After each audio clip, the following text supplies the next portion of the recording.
Hi, Sarai here, reporting to you live from Southern Jersey. There is nothing more that messes up children than having unhappy children. I'll repeat that again. There is nothing more that messes up children than having unhappy children. You know, I've heard it, excuse me, and again in my lifetime, not only for myself, but for other people. When relationships are having a hard time, excuse me, when relationships have gone through counseling, Christian counseling, family counseling, couples counseling, individual counseling, everything counseling. You're praying, you're believing, you're going to counseling, you're doing it all. And yet you have those parents that are unhappy. You have those parents that are fighting, that are arguing. You have those parents that are giving their children a toxic environment where their children's well-being and quality of life is being affected in a tremendous way. So at the end of the day, yes, there is nothing more messed up than having unhealthy than having parents that are not happy, unhappy, because children are watching us.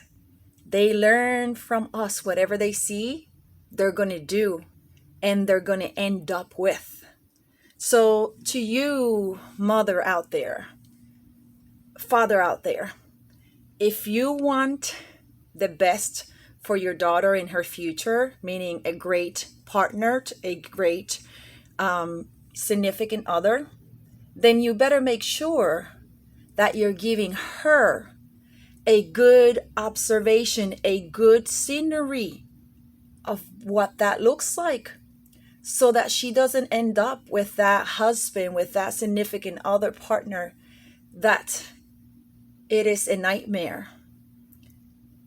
Now, for you, parents, mother, fathers, in reference to your boy, if you want your boy to treat his wife, his significant other partner, with respect, with love, in the way that God calls us to love, that God calls men to love their wives and love one's significant others, then you, father, you better be giving your children a great example where they will be able to grow and look for that certain person,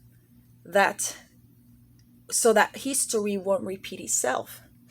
I grew up in a very abusive home, where I saw domestic violence, where I saw all types of abuse taking place within my parents' home.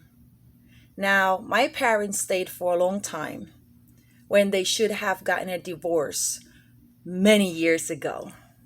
Because while in the Christian arena or Catholics or whatever religions you put out there where they say that divorce is a sin, where they say that you shouldn't divorce because your children, it's going to mess them up tremendously. They will not be able to recover from a divorce. It is a traumatic thing and it's going to affect them greatly.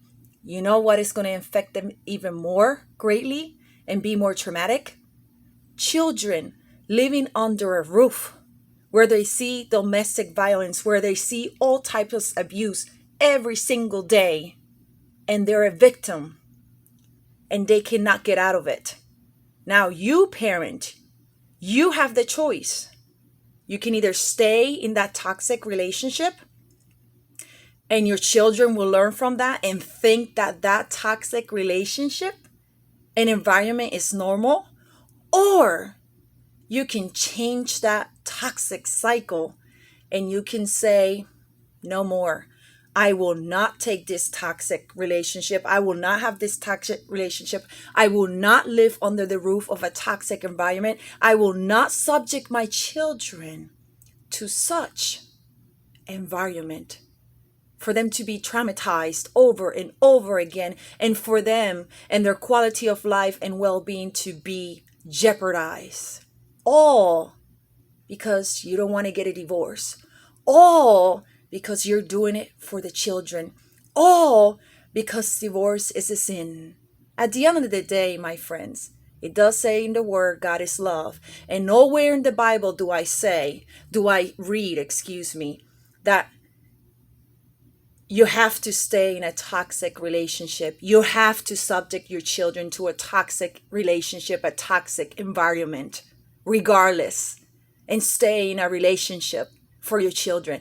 Nowhere in the Bible do I see that. And if you have found that, show me where it is. Tell me the scripture verse and the book where you find it. It's not in the Bible.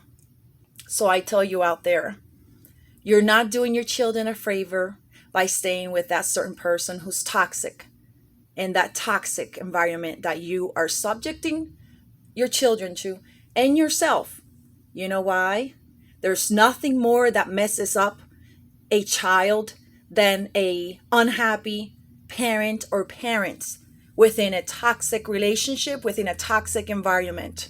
So do yourself a favor. Do your children a favor. Do your legacy a favor, and stop that vicious cycle of toxic. And may you be the one that changes fate, that changes that legacy, that changes that cycle, and puts a stop to that traumatic nonsense every day. And you can give your children, like I have decided, an environment that is healthy, where they can grow and flourish.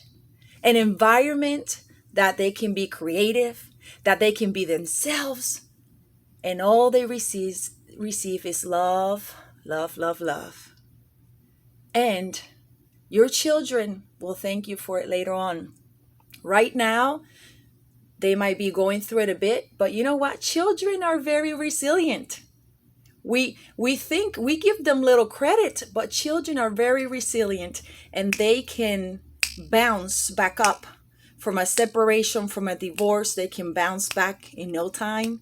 And let me tell you, they will appreciate a parent that is courageous enough, that is strong enough, that has the tenacity, and they want to give them a better life, a better present, a better future, a better well-being, and a better quality of life by choosing to give their children a happy parent, even if that means, yes, separating or divorcing that person who has been toxic all along.